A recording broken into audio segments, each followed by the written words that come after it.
Querido e querida irmã e irmão de Ideal Espírita, também aqueles outros demais companheiros que, porventura, vêm de outros segmentos religiosos que estejam acompanhando essa live, sejam todos bem-vindos a esse momento de reflexão, onde a gente vai trabalhar um pouco sobre o Espiritismo, compreender um pouco sobre essa doutrina e sair daqui levando esperança, consolo e paz renovada em nossos corações.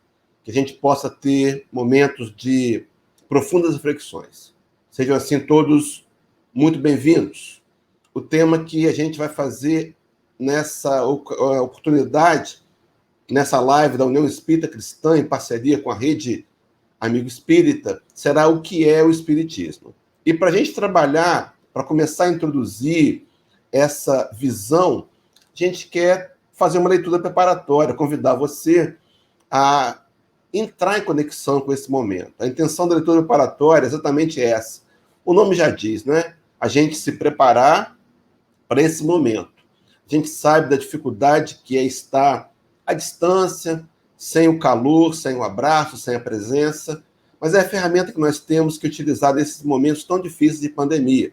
Então, eu queria convidar você a aproveitar a leitura para fazer a conexão com a gente, para entrar nessa corrente de bem, de luz, de paz, e ser parte dela, contribuindo com a sua energia, para que a gente possa ter êxito no final dessa tarefa.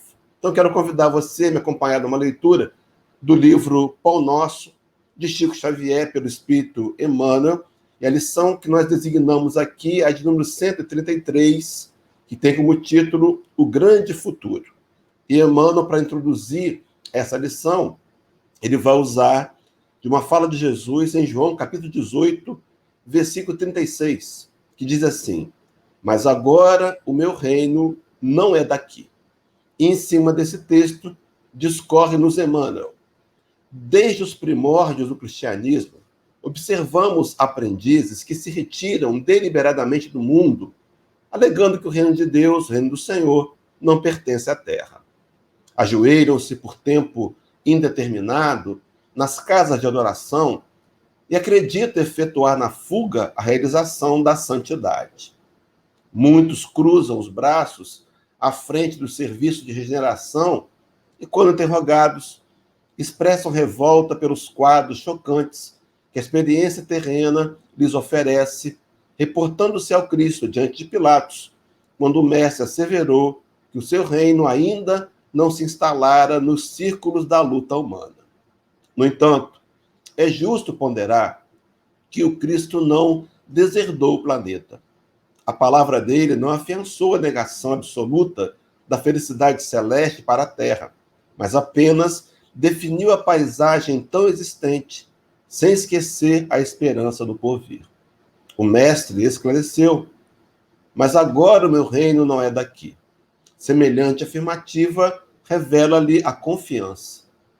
Jesus, portanto, não pode endossar a falsa atitude dos operários em desalento, tão só porque a sombra se fez mais densa em torno de problemas transitórios ou porque as feridas humanas se fazem por vezes mais dolorosas. Tais ocorrências, muitas vezes, obedecem à pura ilusão visual. A atividade divina jamais cessa, e justamente no quadro da luta benéfica é que o discípulo esculpirá a própria vitória. Não nos cabe, pois, a deserção pela atitude contemplativa, e sim avançar confiantemente para o grande futuro. Profundas as palavras de Emmanuel, e eu quero convidar você, meu irmão, minha irmã, internauta amigo, a nos unirmos em prece, fecharmos nossos olhos, trazermos à tela mental a imagem do Nazareno amoroso e rogar a ele dizendo: Senhor, estamos aqui mais uma vez, reunidos em teu nome, utilizando a ferramenta da internet, enfrentando a bem verdade, Senhor, a limitação, a dificuldade, muitos numa tela pequena, muitos com dificuldade nos seus equipamentos, mas estamos aqui, Senhor, porque o nosso coração já tomou consciência de que nós queremos te encontrar e te sentir. Nós rogamos, Senhor, que tu possas nos envolver nesse momento, a cada internauta, quer encarnado, quer desencarnado.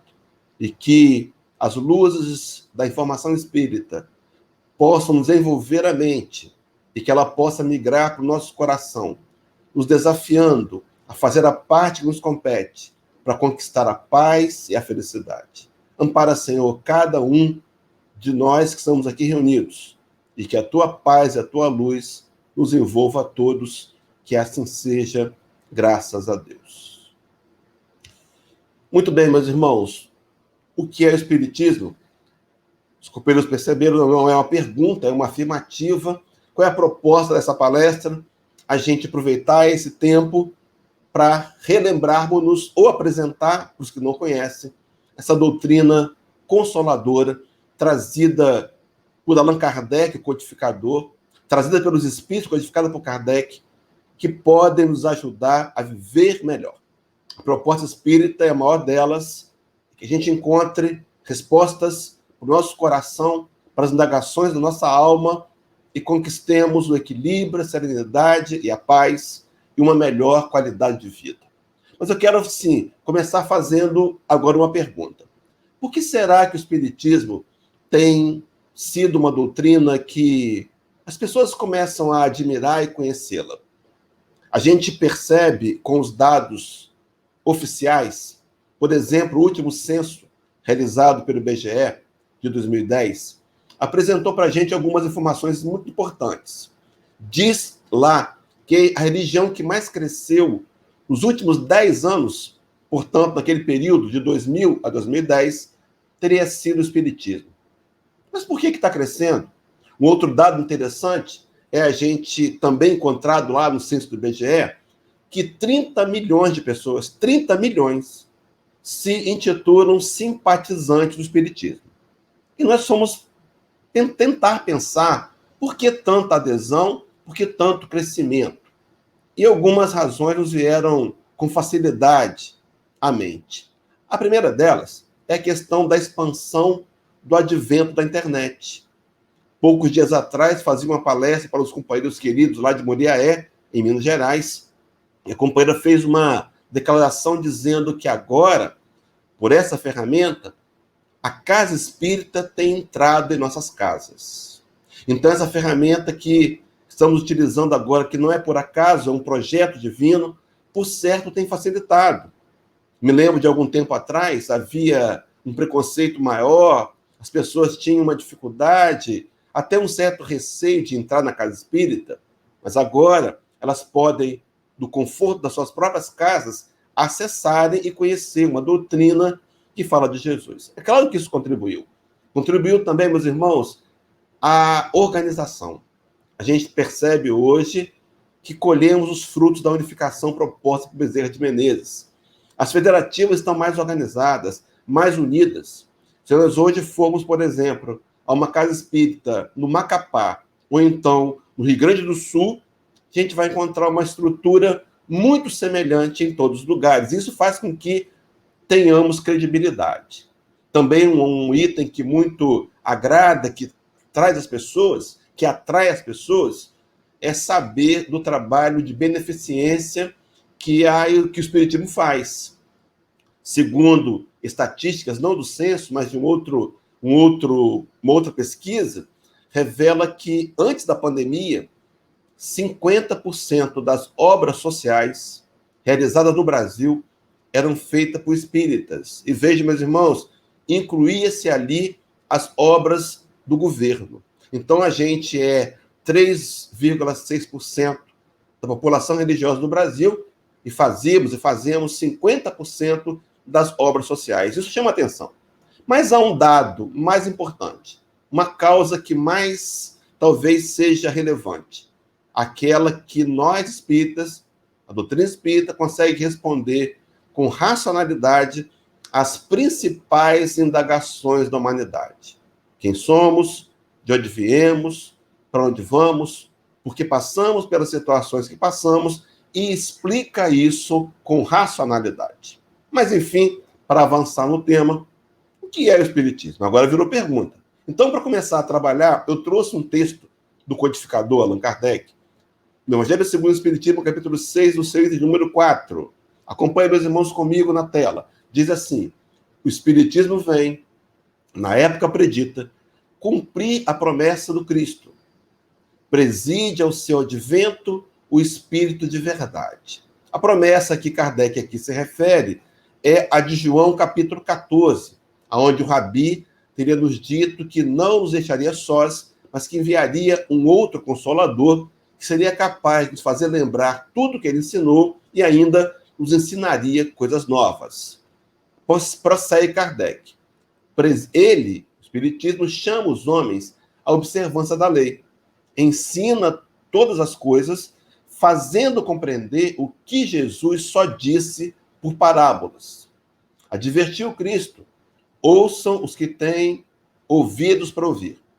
O Espiritismo vem abrir os olhos e os ouvidos, porquanto fala sem figuras nem alegorias. Levanta o véu intencionalmente lançado sobre certos mistérios. Eu queria que você, meu irmão, guardasse para mim essa frase. Ouçam os que têm ouvidos para ouvir. Vou colocar aqui um asterisco, que no final da palestra eu quero resgatar para fazermos o fechamento. É claro que aqui, que o Cristo está dizendo, é nos convidando a ouvir com os ouvidos do Espírito. Mas, enfim, conclui Allan Kardec, no capítulo 6, dizendo assim: vem o Espiritismo, finalmente, trazer a consolação suprema aos deserdados da terra e a todos que sofrem, atribuindo causa justa e fim útil a todas as dores. E fecha dizendo: assim, o Espiritismo realiza o que Jesus disse do Consolador prometido, conhecimento das coisas, fazendo que o homem saiba de onde vem, para onde vai e por que está na terra.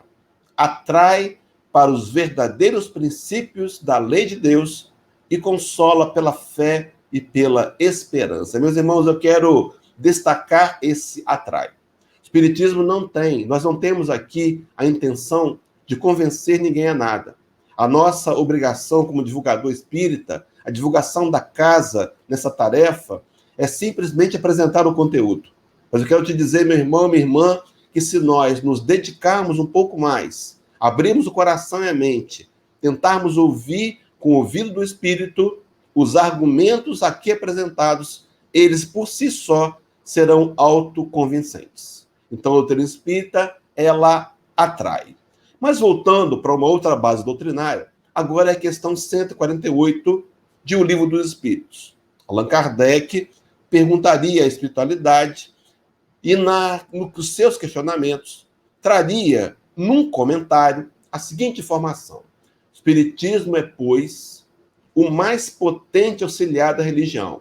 E aqui, meus irmãos, religião, no sentido completo.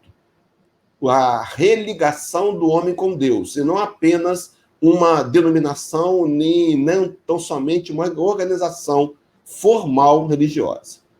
Se ele está, o Espiritismo, é porque Deus o permite, e o permite para que as nossas vacilantes esperanças se revigorem e para que sejamos reconduzidos à senda do bem pela perspectiva do futuro. Então, ele nos enche de esperança, porque, segundo o argumento do texto anterior, ele é o Consolador. E a proposta do Consolador é, acima de tudo, consolar. Então, ele fala-nos de uma perspectiva, ele abre novos horizontes para uma felicidade futura. Interessante quando nós pensamos em religião e nessa felicidade futura do homem próximo de Deus.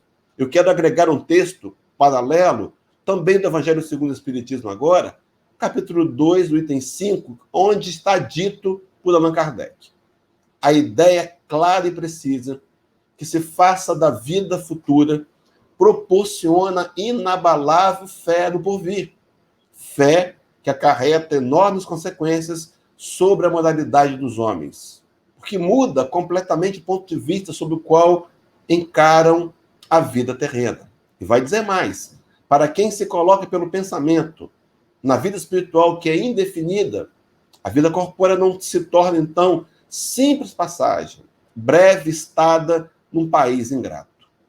As vicissitudes e tribulações dessa vida não passam de incidentes que ele suporta com paciência, por sabê-las de curta duração, devendo seguir-se-lhes um estado mais ditoso. E diz mais, a morte nada mais restará de aterrador. A morte nada mais restará de aterrador.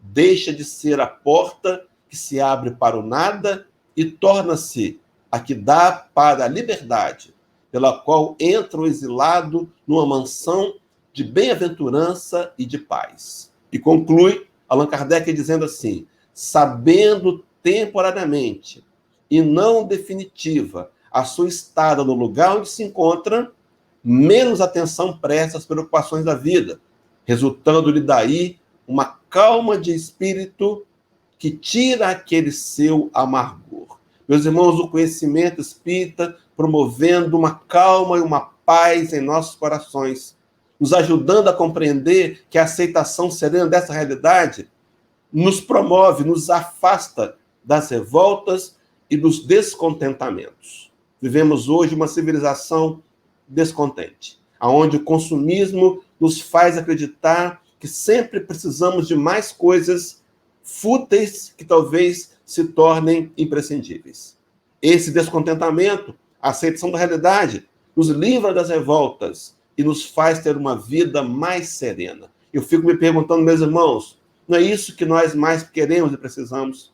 Não seria essa consciência de uma realidade espiritual, entendendo que passamos aqui simplesmente no momento, num período extremamente curto?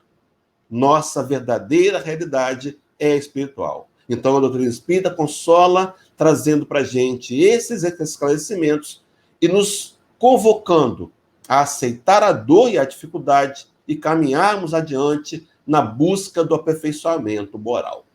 Mas, enfim, o que é o Espiritismo? Eu quero trazer mais um texto. Esse de um livro que Allan Kardec lançou, um livro de próprio punho, onde ele tenta e explica com muita clareza o que é o Espiritismo. A primeira edição do Livro dos Espíritos foi lançada em abril de 1857, no dia 18, e Allan Kardec percebe que aquela literatura causara uma espécie de busca pelo conhecimento, agitou as pessoas.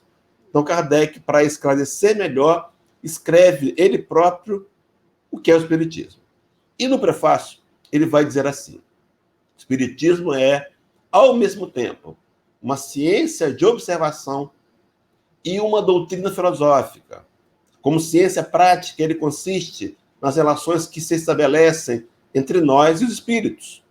Como filosofia, compreende todas as consequências morais que dimanam dessas mesmas relações. E completa dizendo assim, podemos defini-lo assim, o Espiritismo é uma ciência que trata da natureza, origem e destino dos espíritos, bem como de suas relações com o mundo corporal. Meus irmãos e minhas irmãs, mostrando para a gente que somos espíritos, provando racionalmente por uma ciência, nós podemos começar a entender que as escolhas do dia a dia, que as decisões da vida precisam ser tomadas com essa visão. E elas, quando são tomadas com a visão espiritual e pautadas na compreensão de leis divinas, promovem, por certo, resultados melhores, que causam em nós e nos outros uma relação de harmonia e de tranquilidade. Mas, enfim, o que é o Espiritismo? Allan Kardec, mais uma vez, na introdução do Evangelho segundo o Espiritismo, agora no capítulo 1, item de número 5, ele vai dizer-nos assim, na verdade não é a introdução, é o capítulo 1, meus irmãos, me perdoe, diz assim, o Espiritismo é a ciência nova que vem revelar aos homens, por meio de provas irrecusáveis, a existência e a natureza do mundo espiritual e suas relações com o mundo corpóreo.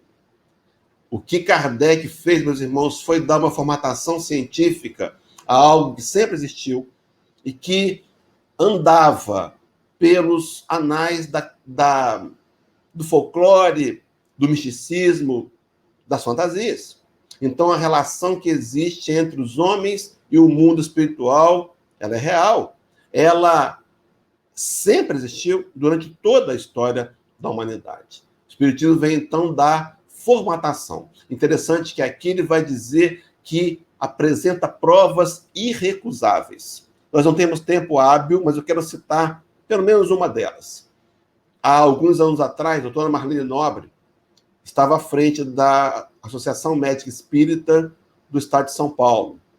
Desencarnou nossa irmã já tem alguns anos, e ela, naquela ocasião, à frente daquela associação médica, promoveu um trabalho científico, ela fez uma pesquisa.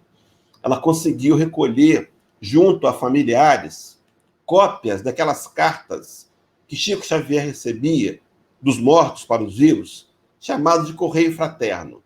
Correio fraterno numa época que não se tinha Facebook nem redes sociais. E Chico Xavier recebia aquelas cartas e entregava aos familiares. Junto com as cartas, cerca de 2.000 cópias, também receberam dos familiares algumas cartas e bilhetes dos mortos quando vivos. E contrataram uma equipe de calígrafos, profissionais que analisam o estilo e a formatação das letras, e desenvolveram laudos. E foi surpreendente o número.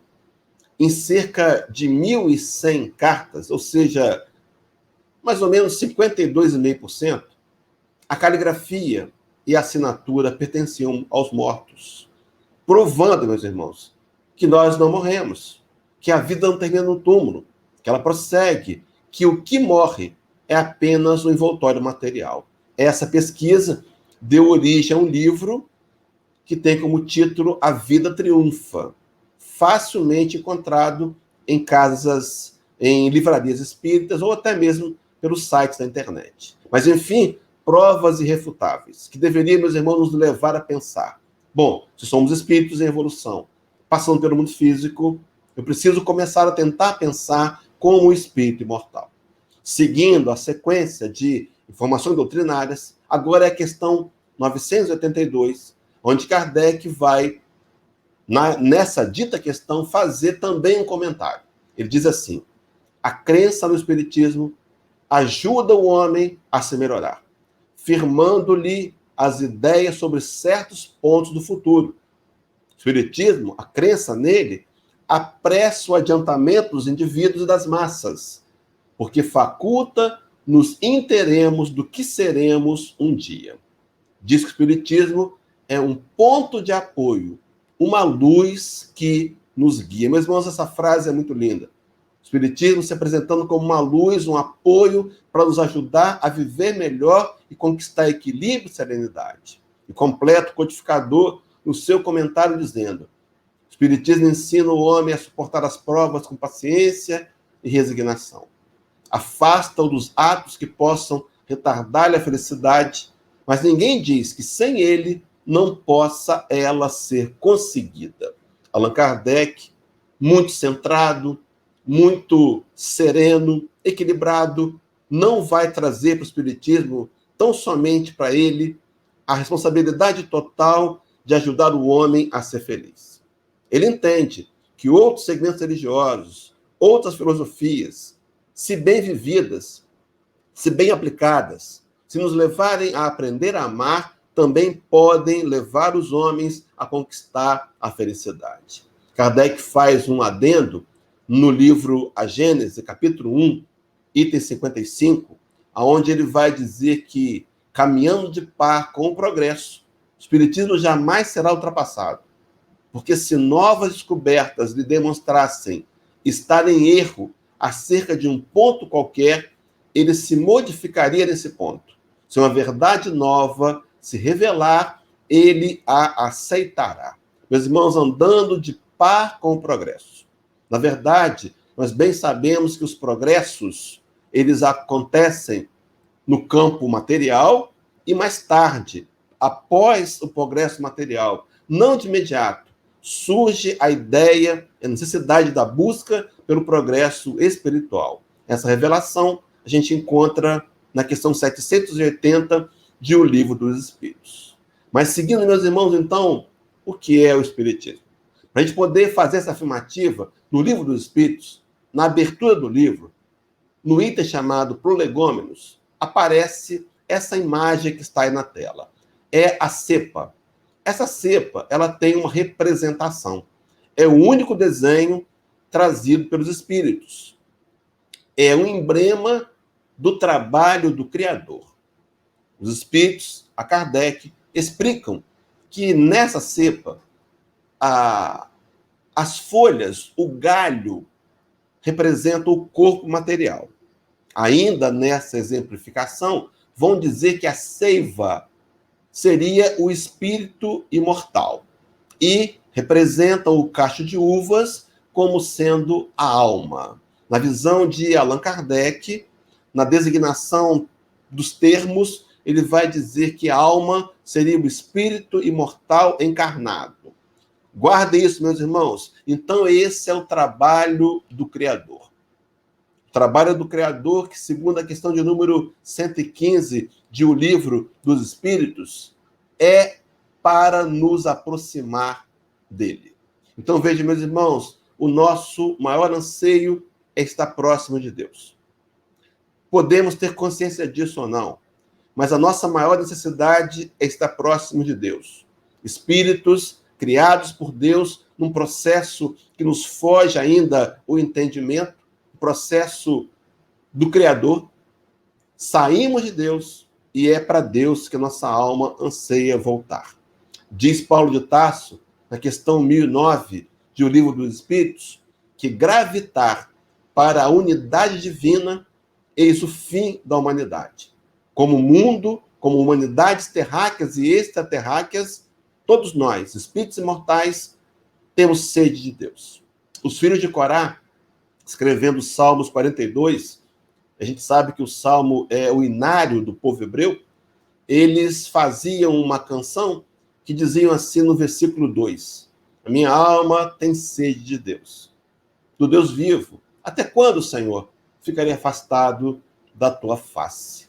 A nossa maior necessidade, guarda isso, meu irmão, querido e querida, é estar próximo de Deus. E o trabalho de Deus, representado aqui por esse desenho na doutrina espírita, é de nos aproximar dele. A questão 115, Kardec perguntaria à espiritualidade se Deus teria criado espíritos maus e bons. A gente sabe que Kardec vem de uma cultura católica, e ele estudaria numa escola protestante, e o que ele conhecia até então era a doutrina dos anjos e demônios. Ele pergunta, Deus criou demônios? Criou anjos? E ele vai ouvir as seguintes respostas dos amigos da espiritualidade. Deus criou todos os espíritos simples e ignorantes, isto é, sem saber. Meus irmãos, nosso ponto de partida é o mesmo. Não há privilégios. Esqueçam os privilégios. Nós fizemos uma adesão e herdamos a questão do povo escolhido, o povo hebreu, como sendo agora o povo cristão. Na verdade, sim, o povo hebreu foi escolhido, mas não para privilégios, não para benefícios. Foram escolhidos para uma missão, para um trabalho, para implantar na terra a ideia do Deus único. Nós também somos convidados.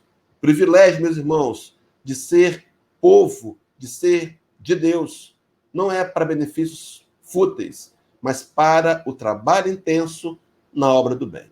Então Deus criou todos nós, simples e ignorantes, esqueça os privilégios, isto é, sem saber. E completou, assim, dizendo os espíritos a Kardec, a cada um deu determinada missão com o fim de esclarecê-los e de os fazer chegar progressivamente à perfeição pelo conhecimento da verdade, e vem a frase, para aproximá-los de si.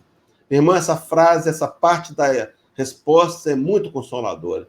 Então, o que nós hoje chamamos de problema, dificuldade, os espíritos dizem que são missões, que nós acolhemos, que no mundo espiritual muitas vezes pedimos por elas, porque sabíamos que elas nos levariam ao progresso. E esse progresso virá pelo conhecimento da verdade. Lembro de uma fala de Jesus em João, capítulo 8, versículo 32, ele teria dito, e conhecereis a verdade, e a verdade vos libertará. Meus irmãos, o conhecimento liberta. Na verdade, a gente podia desdobrar esse texto de Jesus, mas o tempo não permite. Mas quem é a verdade? Ele próprio é a verdade. Ele próprio teria dito, eu sou o caminho, e a verdade e a vida. E ninguém vem ao Pai a não ser por mim. Então, o conhecimento de Jesus nos aproxima de Deus. Em determinado outro momento, ele teria dito: se o Filho vos libertar, verdadeiramente sereis livres. E a pergunta poderia ser: livres de quê?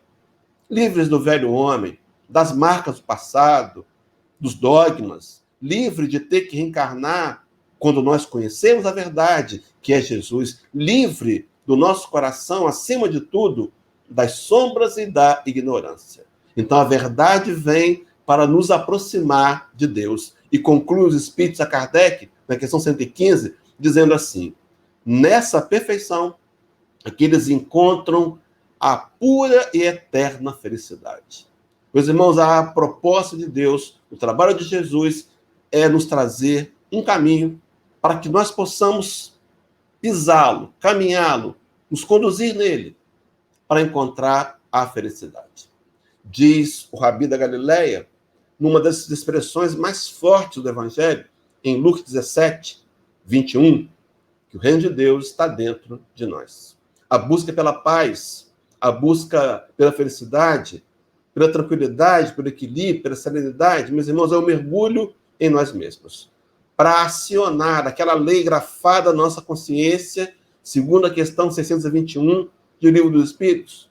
Porque, segundo Jesus, o reino de Deus está dentro de nós. Será, meu irmão, minha irmã, que temos aproveitado para buscar a construção desse reino em nossos corações? Talvez seja essa a obra mais importante a realizarmos. Há uma fala de Jesus no livro do Apocalipse, na verdade, João Evangelista parafraseando Jesus, onde ele vai dizer no capítulo 2, versículos 4 e 5, uma das falas mais tristes do Senhor.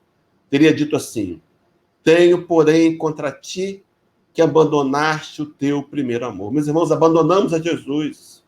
Naqueles dias ele veio ao planeta e nós não o compreendemos. Nós abandonamos. No entanto, ele vai dizer: volta, arrepende-te, lembra-te de onde caístes, arrepende-te e volta à prática das primeiras obras.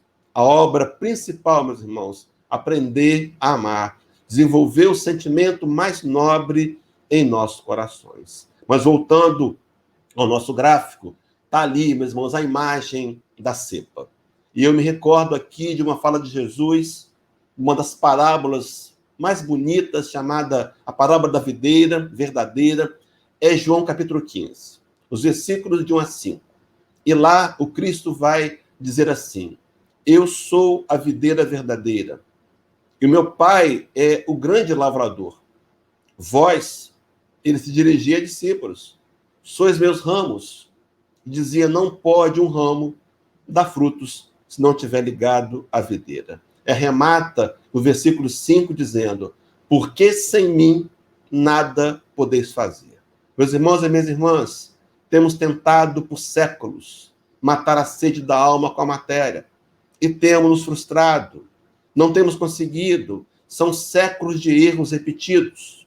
No entanto, é preciso entender que sem Jesus não podemos. Talvez seja a hora de começarmos a repensar um pouco mais sobre o nosso compromisso com Jesus, com a gente mesmo, com o Evangelho, com a doutrina espírita. Será, meu irmão, minha irmã, que temos feito do Cristo o nosso modelo, o nosso exemplo, o nosso guia maior? Paulo de Tarso, escrevendo a carta aos Romanos, ele vai, no capítulo 8, exarar o chamado Cântico da Vitória. Tenho certeza que você conhece. Ele começa dizendo assim: se Deus é por nós, quem será contra nós? Se aquele que nem a seu próprio filho poupou, antes o entregou por cada um de nós, como não nos dará também com ele todas as coisas? Quem vai nos separar do amor do Cristo? Será a tribulação? Será o perigo? Será a espada? Será a nudez? Se quiséssemos atualizar, será a política? Será a sexualidade? E diz assim, no versículo 37, mas em todas essas coisas somos mais do que vencedores, e atrela a ideia, por meio daquele que nos amou. Meus irmãos, temos tentado fazer sem Jesus. É a nossa grande luta. De um lado, o império do ego, do orgulho, da vaidade. Do outro lado, Jesus. E um convite a uma luta renovadora. Não fácil, Uma luta diária, aonde nós temos que tomar a nossa própria cruz. E a cruz, talvez aqui, a cruz maior, a cruz da evolução moral. Mas Paulo é enfático dizendo, por meio daquele que nos amou. Meus irmãos, ser mais que vencedores significa dizer que não estamos aqui para vencermos uns aos outros. Estamos aqui para vencer a nós mesmos. E os outros podem nos ajudar a vencermos-nos e nós podemos ajudá-los a vencerem-se também. Mas, meus irmãos, para fazer a conclusão, então o Espiritismo é isso. É essa doutrina que mostra que o corpo material, ele morre. As folhas caem, mas o espírito imortal segue a sua trajetória rumo à felicidade. Talvez seja a hora de perguntarmos a nós mesmos, será que não temos sido esses que agem levianamente? Se o nosso momento, meu irmão, minha irmã, é momento alma, se estamos encarnados no mundo físico, será que temos aproveitado bem essa oportunidade? Será que não deveríamos, talvez a partir de agora, pós essa live, sentarmos conosco mesmos e questionar, será que eu tenho feito bom proveito, bom uso dessa encarnação? Seria a hora de começar a trabalhar com mais profundidade e seriedade e, é claro, conquistar resultados melhores? Gabriel Delany, no Fenômeno Espírita, para começar a fazer o fechamento, lá no prefácio desse livro, Gabriel Delany vai dizer que o Espiritismo é uma ciência cujo fim é a demonstração experimental da existência da alma e de sua imortalidade, por meio de comunicações com aqueles os quais impropriamente têm sido chamados mortos. Meus irmãos, demonstrar de forma experimental a existência da alma e da imortalidade. Queridos, isso muda qualquer contexto. Somos espíritos imortais de passagem pelo mundo físico e precisamos, compreendendo isso, compreendendo a imortalidade, passar a decidir com base nessa visão. Allan Kardec, no livro A Gênese, capítulo 30, ele vai apresentar o regulamento da Sociedade Parisiense de Estudos Espíritas. E lá no artigo 1º, ele vai dizer assim, a Sociedade Parisiense de Estudos Espíritas, eu coloquei por minha conta, entre parênteses, aí, o Espiritismo da época, tem por objetivo o estudo de todos os fenômenos relativos às manifestações espíritas e suas aplicações às ciências morais, físicas, históricas e psicológicas. Então vejam que desde o primeiro momento, Allan Kardec trabalhava uma ideia de aplicarmos à vida os conhecimentos espíritas. O apóstolo Tiago, apóstolo que ficou em Jerusalém, escrevendo uma carta para a igreja de Jerusalém, em consequência disso para todas as igrejas, capítulo 1, versículo 22, teria dito-nos que era preciso, dessa vez, deixarmos de sermos apenas ouvintes, para nos tornarmos cumpridores da palavra. Diz o texto, sede cumpridores da palavra e não somente ouvintes. Meus irmãos, eu queria que a gente lembrasse aquele asterisco do começo da palestra. Quem tem ouvidos para ouvir, que ouça. Nos tornarmos ouvintes agora de uma visão imortal. Nos tornarmos ouvintes de uma fala do Cristo que nos prova a nossa imortalidade.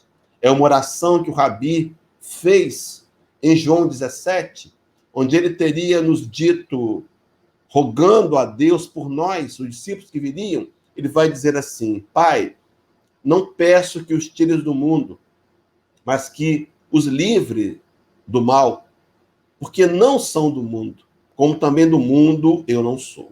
Meus irmãos, minhas irmãs, nos convençamos de que temos que, dessa vez, aproveitar a encarnação para sermos cumpridores da palavra de Deus. Sim, não mais apenas espíritas numa visão intelectual, cheia de conhecimentos teóricos. Eles são importantes, é bem verdade. Mas, acima de tudo, procurar hoje, com determinação, com afinco, transformar esses conhecimentos em aplicação prática. Talvez, meus irmãos, seja esse, como está o slide na tela, o nosso maior desafio. Eu quero convidar você, meu irmão, a entender então que isso é o Espiritismo. E pedir a Jesus que possa te ajudar e nos ajudar a todos a sairmos daqui desafiados, a transformar essa ferramenta numa ferramenta que vai alavancar a nossa melhoria moral e vai nos auxiliar, dando um up no nosso processo de busca pelo aperfeiçoamento em busca da perfeição por meio do aperfeiçoamento diário. E o dia mais importante para fazermos isso é o dia de hoje. E a hora mais importante é agora. Quem sabe saímos daqui sensibilizados para fazer de nós mesmos uma ferramenta melhor na mão de Jesus para sermos aqueles que levam a paz, a harmonia, a felicidade. Felicidade é essa, paz e harmonia conquistada em nós mesmos pela aplicação do Evangelho Rede Vivo, que é a doutrina dos Espíritos. Deus possa nos abençoar. Eu quero convidar você para, nos minutos que nos restam, fazermos uma oração. E dessa vez, meus irmãos, de gratidão. Fechemos os olhos, pensemos em Jesus, vamos agradecer, dizendo: Senhor, não foi por acaso que viemos aqui, não estamos aqui porque o acaso nos trouxe. Nós viemos aqui porque o nosso coração tem sede de Ti. E de alguma maneira já compreendemos isso. Nós queremos, Senhor, depois de tudo que ouvimos aqui, levar a mensagem cristalina do Teu Evangelho e que ela possa tocar-nos profundamente a alma. O imo da alma, o íntimo, o mais profundo, para que dessa vez possamos não Te abandonar, não Te trair, não Te negar, mas aderindo ao Teu Evangelho, fazer em nosso coração a Tua morada. Envolve-nos, Senhor, na Tua paz. Envolve cada internauta, os que estão agora ao vivo, os que vão assistir depois pela transmissão, pelo arquivo postado nos canais aí da internet. Que todos nós, encarnados e desencarnados, sejamos envolvidos pelos eflúvios de luz do Teu coração e recebamos a Tua paz. Fica conosco, Senhor, não só hoje, mas hoje e para todo sempre. Que assim seja, graças a Deus. Muito bem, meus irmãos, assim chegamos ao final de mais essa live e desejamos a você muita paz e muita luz. A gente tem outros momentos, né? A UEC apresenta também outros momentos de palestra pública. Se você quiser buscar nossos canais aí da internet, você vai, por certo, encontrar muitos outros temas e também que vão poder, por certo, também lhe ajudar. Que Deus possa abençoar você e que Deus possa ficar em nossos corações hoje e sempre. Forte abraço, meus irmãos. Até um próximo encontro.